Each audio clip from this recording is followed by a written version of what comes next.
Hello everyone. Today we will going to study about the topic electrochemistry in detail, and this is part 1.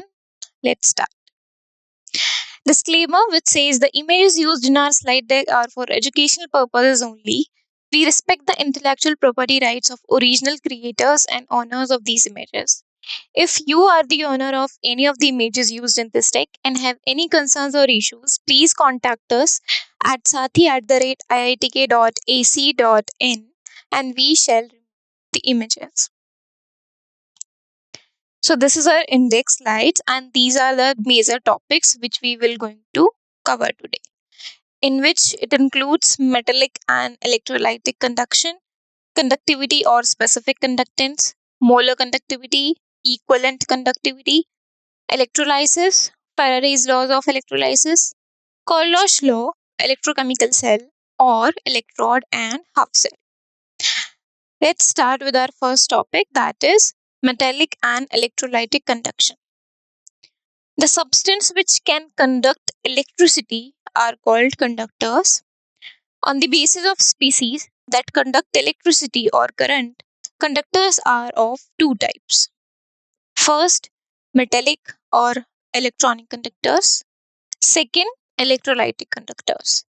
So let's see first about the metallic or electronic conductors.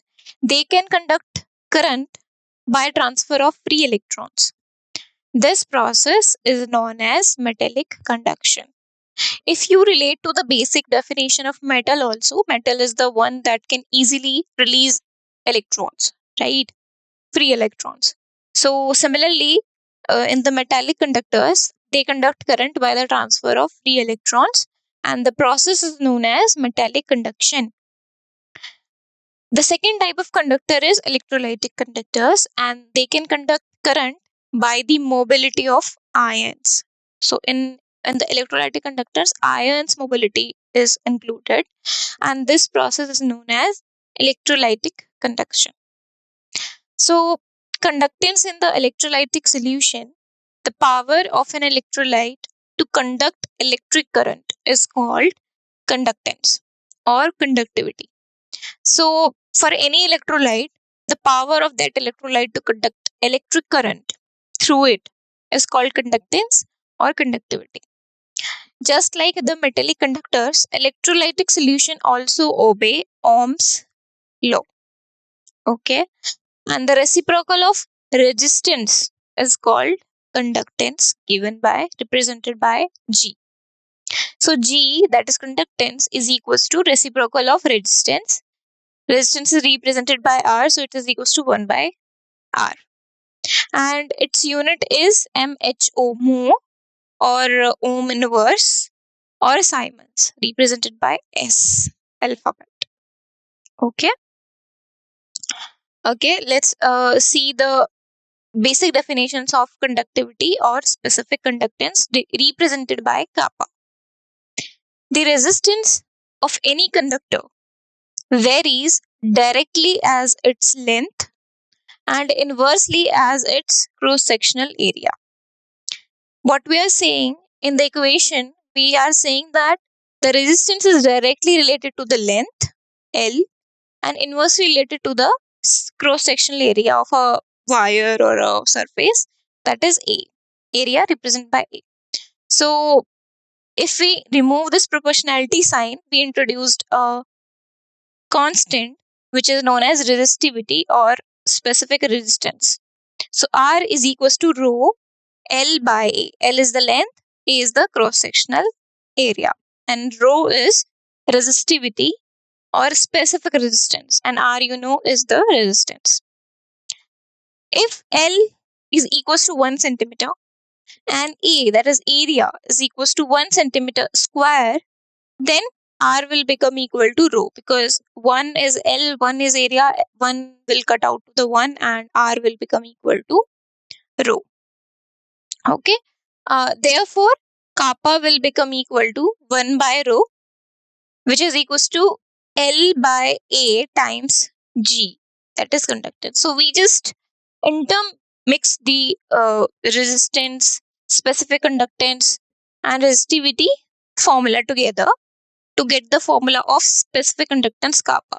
Okay, so kappa is equals to 1 by rho, that is L by A times conductance, that is G. So this is important definition or equation for the specific conductance relation and conductance relation. So L by A is cell constant. It is determined with the help of conductivity bridge, where a standard solution of KCl is used. So experimentally, for every conductor, we get this value of L by A, which is known as cell constant. Okay, and it is determined by the help of conductivity bridge, where the standard solution of KCl is being used. In this formula, L by A is a cell constant. Okay, and the unit of specific conductance or kappa is ohm inverse centimeter inverse, or ohm inverse is also written as Siemens, so Siemens centimeter inverse. So these are the units of specific conductance. Okay, let's move to the next topic, that is molar conductivity. So molar conductivity represented by lambda small m. It is the conducting power of all the ions produced by 1 gram mole of an electrolyte in a given solution. Okay, so conducting power of all ions produced by 1 gram mole, a particular amount, 1 gram mole of an electrolyte in a given solution, is known as molar conductivity. And it is written in the formula as kappa times 1000 divided by the molarity. Okay, and the units for the molar conductivity is ohm inverse centimeter square mole inverse, or ohm inverse is written as Siemens, so Siemens centimeter square mole inverse. So these are the units of molar conductivity. You can use this and this too, and this is the formula for the molar conductivity. Okay, now let's see the definition of equivalent conductivity. Equivalent conductivity represented by lambda EQ. EQ represent equivalent. It is conducting power of all the ions produced by 1 gram equivalent of an electrolyte in a given solution. As the name says, previously we were talking about the molar conductivity, in which 1 mole gram we are talking about. And in the equivalent conductivity, we are talking about 1 gram equivalent of an electrolyte in a solution. Okay. In the formula, we write lambda equivalent is equals to kappa times 1000 divided by normality. So there is a difference. In the molar conductivity, we have molarity here in the denominator, but in the equivalent conductivity, we have normality. So lambda equivalent is equals to kappa times 1000 divided by the normality. If we talk about the units for the equivalent conductivity, it is equals to ohm inverse centimeter square gram equivalent inverse, or Siemens centimeter square gram equivalent inverse. So these are the units of equivalent conductivity. Equivalent as well as molar conductivity is directly related to the dilution of a solution, and specific conductance is inversely related to the dilution. Okay, so these are the two relations we have defined here, that equivalent as well as molar conductivity. Equivalent, that means del lambda EQ, and molar is lambda M. Both are directly related to the dilution, and specific conductance is inversely related to the dilution. These are two relations. Okay, very important. Yeah. Now, let's see some various variation between the molar and equivalent conductivities with the concentration. So, strong electrolytes like KCl have high value of conductance even at low concentration, and there is no rapid increase in their equivalent or molar conductance on dilution, and can be represented by Debye-Huckel-Onsager equation. Yes, you heard right.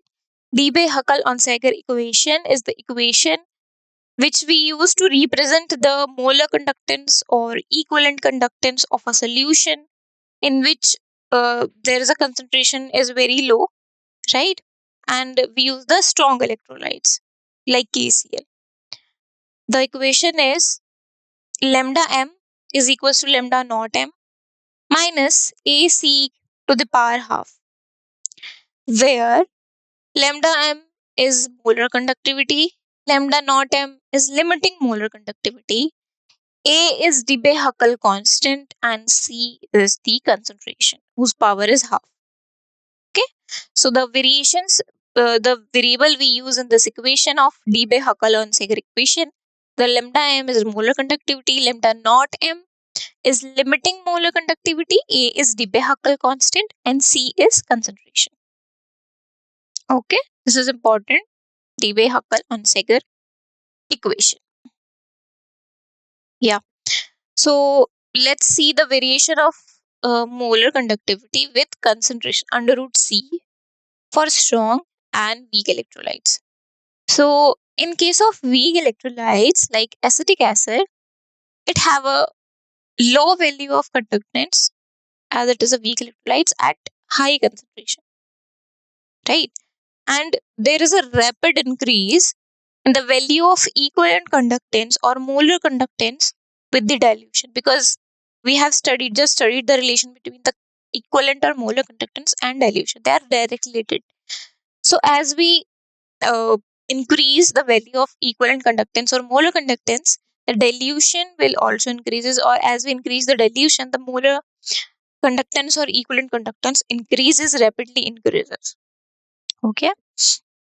Limiting molar conductivity or infinite conductivity, that is represented by lambda naught m, is defined as the molar conductivity of electrolyte when the concentration of electrolyte approaches zero.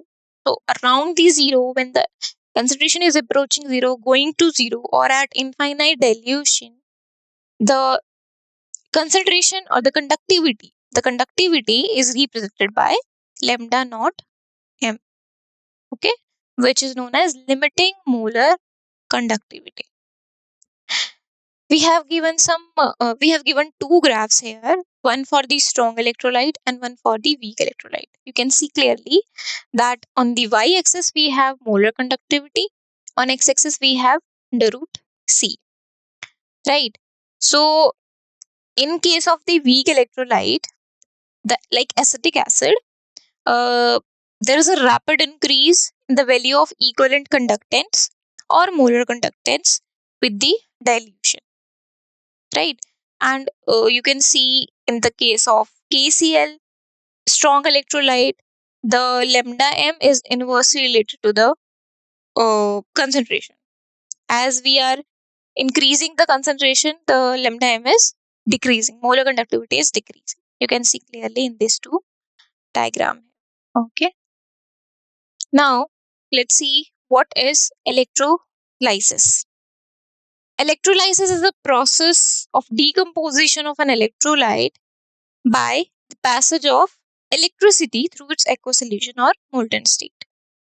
So, electrolysis is basically a process of decomposition of an electrolyte through the passes of electricity through its aqueous solution or molten state. So, when we pass the electricity through the aqueous solution or molten state of an electrolyte, so decomposition of electrolyte happens, and this process is known as electrolysis. As a result, cations move towards cathode while anions towards anode due to the electrolysis process. The reduction and oxidation changes occurs at respective electrodes during the electrolysis, and oxidation occurs at anode while reduction occurs at cathode. So these are the two processes, that is reduction and oxidation, which occurs at their respective electrodes. So oxidation occurs at anode and reduction occurs at cathode. An electrolytic solution usually consists of more than two ions. When electrolysis is done, then all the ions are not discharged at electrodes simultaneously. Certain ions are liberated at the electrodes in prefer to other. Let's see the preference. So for cations, which is stronger oxidizing agent, is discharged at cathode, and this is the increasing order of decomposition of cations. Okay, so the most is in Au 3 positive, then Ag positive, then Cu2 positive, then H positive, then Fe2 positive, then Zn2 positive, then aluminium 3 positive, then magnesium 2 positive, then sodium positive, and then calcium 2 positive, and then potassium positive, right?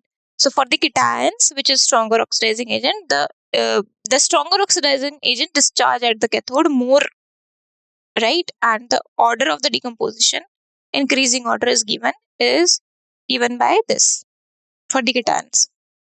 Now for anions, which is stronger reducing agent, is liberated at anode.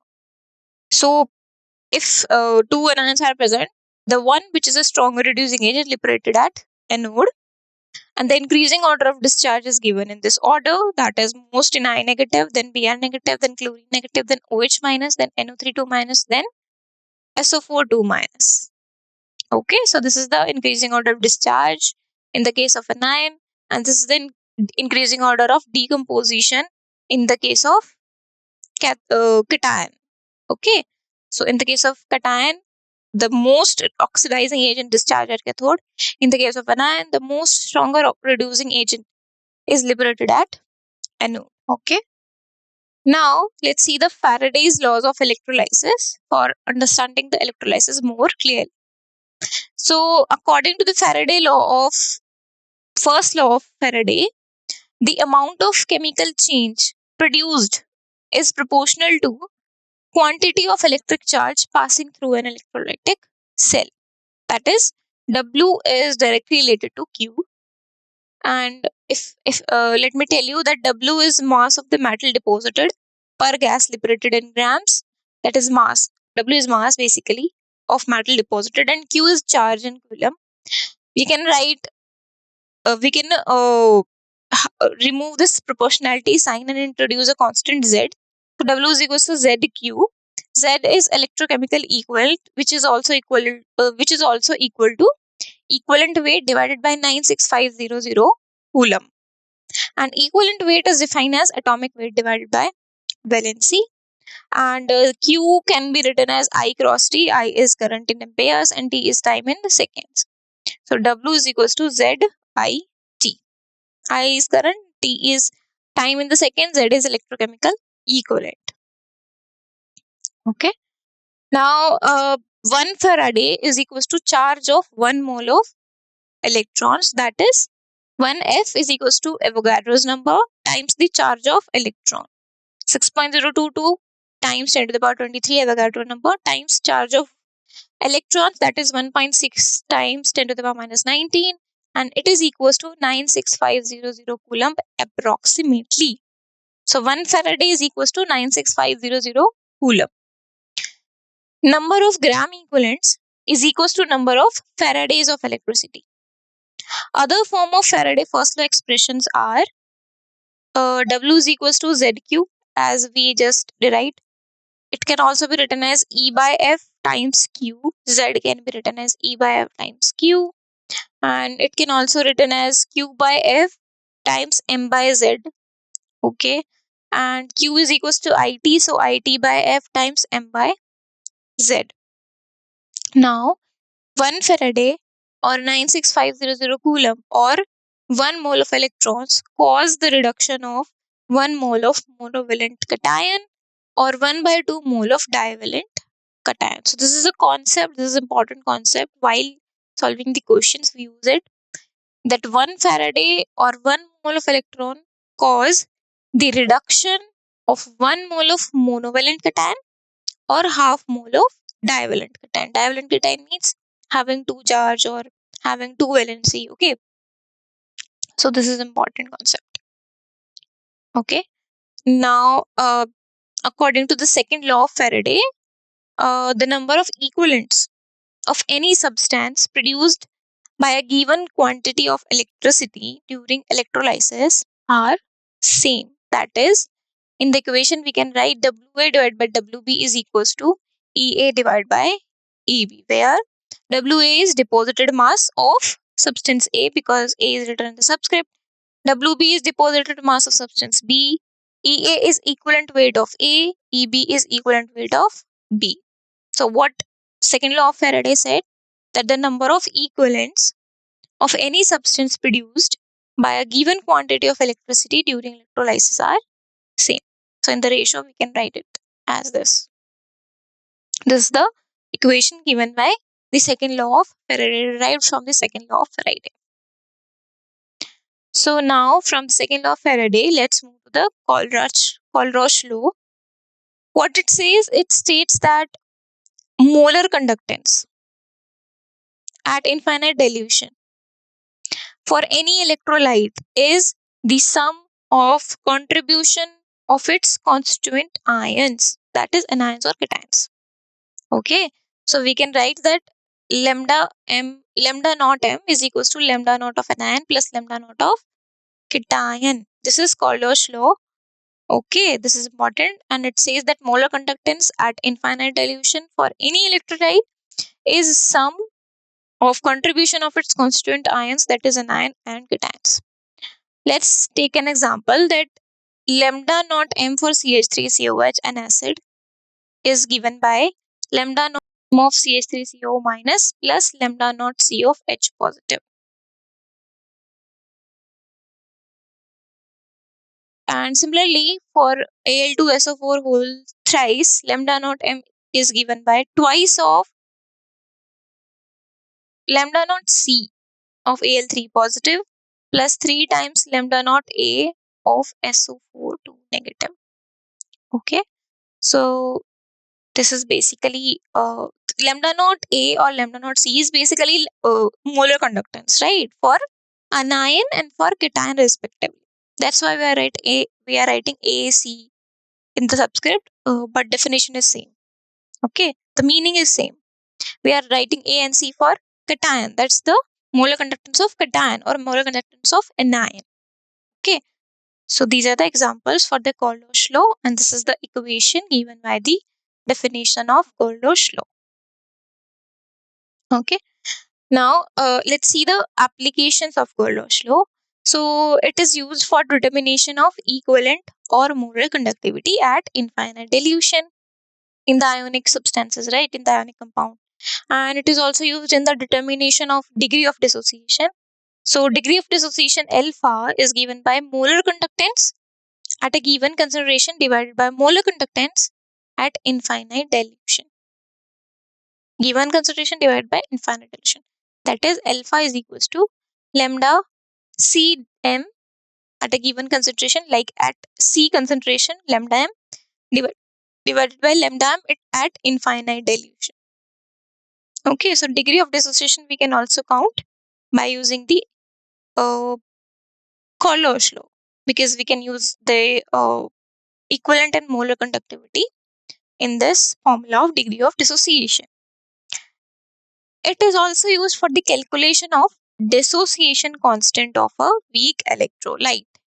So it is given by C alpha square upon 1 minus alpha, and we take for weak electrolytes, we take 1 minus alpha is very less. We take for weak electrolytes alpha very less than 1. So 1 minus alpha will become 1, alpha will be neglected, and K will become equal to C alpha square upon 1, that is C alpha square. K is equilibrium dissociation constant. C is molar concentration of a weak electrolyte. So for calculating Ka, we also use the Kohlrausch law. For the determination of solubility of a sparingly soluble salt, so solubility formula is given by K times 1000 divided by lambda naught m. So you can see here also we can use the Kohlrausch law, we can use the molar conductivity. Yeah. Okay. Now let's see the detail about the electrochemical cell. What is it?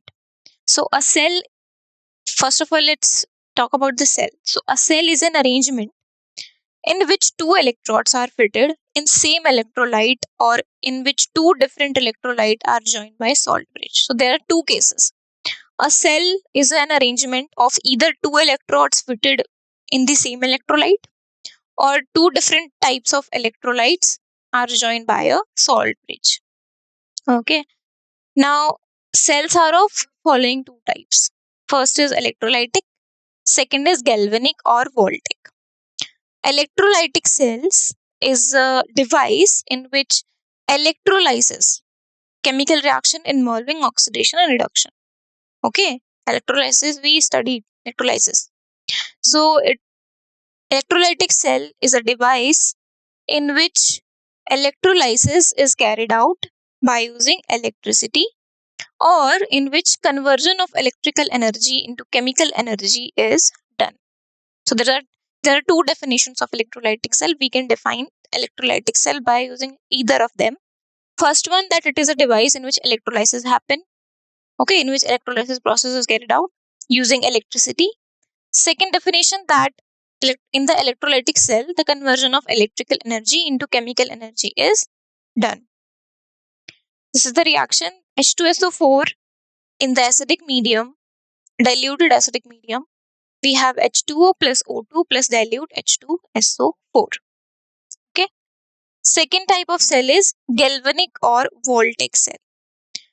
It is a device in which a redox reaction used to convert chemical energy into electrical energy. The reverse process of electrolytic cell. So in the galvanic cell, we use a redox reaction to convert the chemical energy into the electrical energy. For example, this is a reaction for the galvanic cell. Copper plus 2Ag plus giving us Cu2 plus 2Ag. As you can see, copper from 0 is going to 2 plus, oxidation is happening. Ag from plus 1 to going to 0, that is reduction is happening. So this is a redox reaction happening in a galvanic cell. Okay, let's go in some more detail. A strip of metal M called electrode is immersed in a solution containing metal ion Mn positive. This combination of metal electrode and the solution is called half cell. Okay, so we have a solution in which we dip one electrode, and in the solution we have metal ions, and the metal ion, the metal of which metal ion is present in the solution, that metal, the electrode dipped in that solution is made from that metal. Okay, or a strip of metal. So this combination is metal electrode and solution is called half cell. Okay, three kinds of interactions are possible between metal atom on the electrode and metal ion in the solutions. So there are two things. One is metal atom on the electrode, and we have a solution in which metal ion is present. So there are three kinds of interactions that can be possible between these two. First, a metal ion Mn positive may collide with electrode and undergoes no change. Okay, so metal ion present in the solution may collide with the electrode and undergo no change. Second, a metal ion Mn positive may collide with the electrode and gain N electrons and be converted to a metal atom. The ion is reduced, right? Because the metal ion which is present in the solution is having lack of electrons, because that is an ion. When it collide or may collide with the electrode, it may gain n number of electrons from that electrode and convert it to the metal, become stable, and the quantity of ion will get reduced in the solution. Reduction happening. So basically Mn positive plus n electron giving us M. So from plus 1 or plus n, it is going to 0. So reduction is happening. Third type of interaction between Mn positive solution and M electrode, M metal electrode, is a metal atom M on the electrode may lose n electrons and enter the solution as ion Mn positive. In this case, the metal ion is oxidized and the metal ion is increased. So M, which is on electrode, going to oxidation, giving us Mn positive plus n electron, and this is the oxidation process which is happening. Okay, so these are the three types of interactions which can be possible between the metal atom electrode and the metal ion solution. Okay, now we have a table here. Two columns are given, one for electrolytic cell and one for voltaic cell or galvanic cell. We have divided another two columns under the electrolytic and voltaic cell, that is for anode and cathode. Okay, Now we see the sign. So in the electrolytic cell, anode is positive, cathode is negative. While in the voltaic cell, anode is negative and cathode is positive. What about the electron flow? And in the electrolytic cell, on the anode, electron flow is outwards and cathode is inwards. So basically, from the anode, electron is going out. Out means electron is going out from the anode, and on the cathode it is deposited, so inwards. While in the voltaic or galvanic cell, the electron flow on the anode is out, that is going outside, and on the cathode it is going inward. Half reaction. So in the electrolytic cell, on anode oxidation is happening, on cathode reduction is happening. On the voltaic or galvanic cell, anode oxidation is happening, cathode reduction is happening. Okay. Now let's see the electrode and half cell details. So some different types of electrodes are as follows. So first one in this category is normal hydrogen electrode, NHE. It is a primary reference electrode and it is used normally to know the electrode potential of half cell given in the galvanic cell. Okay, so normal hydrogen electrode is the primary reference electrode which is used normally to know the electrode potential of a half cell in the galvanic cell. This is cell basically, CELL. Second type of electrodes is standard hydrogen electrode. It is the hydrogen electrode in which the pressure of H2 gas, as the name says, standard hydrogen electrode. So the pressure of H2 gas is maintained at 1 atmosphere and concentration of H positive ions is 1 molar in this type of standard hydrogen electrode. Okay. In the third type of electrode, calomel electrode is the name. It is another generally used reference electrode, but it is secondary reference electrode, not primary. Primary is normal hydrogen electrode. Calomel is common name for mercury in the oxidation state of first chloride. So Hg plus Cl negative, giving us half of Hg2Cl2 plus electron. This is the reaction happening in this type of electrode. Okay, so these are different types of electrodes we can see. Okay, now we are at our summary slide, and this is the major topics or the concepts which we have covered today. Let's talk about let's talk about them one by one. Metallic conduction involves flow of electrons through a metal or alloy. Metals have free electrons that move easily, allowing them to conduct electricity efficiently. Conductivity kappa is a measure of material's ability to conduct electric current. It is reciprocal of resistivity and expressed in Siemens per meter. Molar conductivity, lambda m, is the conductivity of an electrolyte solution divided by its molar concentration and is expressed in Siemens meter square per mole. Equivalent conductivity, represented by lambda EQ, is conductivity of an electrolyte solution divided by its equivalent concentration. It is used for the solutions where the concentration is given in equivalent per liter and it is expressed in Siemens meter square per equivalent terms. A process that uses an electric current to derive a non-spontaneous chemical reaction is known as electrolysis. Kohlrausch law states that limiting molar conductivity of an electrolyte can be represented as sum of individual contributions of the ions, anion and cation. Electrochemical cell is a device that generates electrical energy from chemical reactions or use electrical energy to cause chemical reactions. Examples: galvanic cell and electrolytic cell. A part of an electrochemical cell where either oxidation or reduction occurs is known as half cell. So this is our summary. This is our the topics or the concepts we have covered in detail. Okay. Thank you.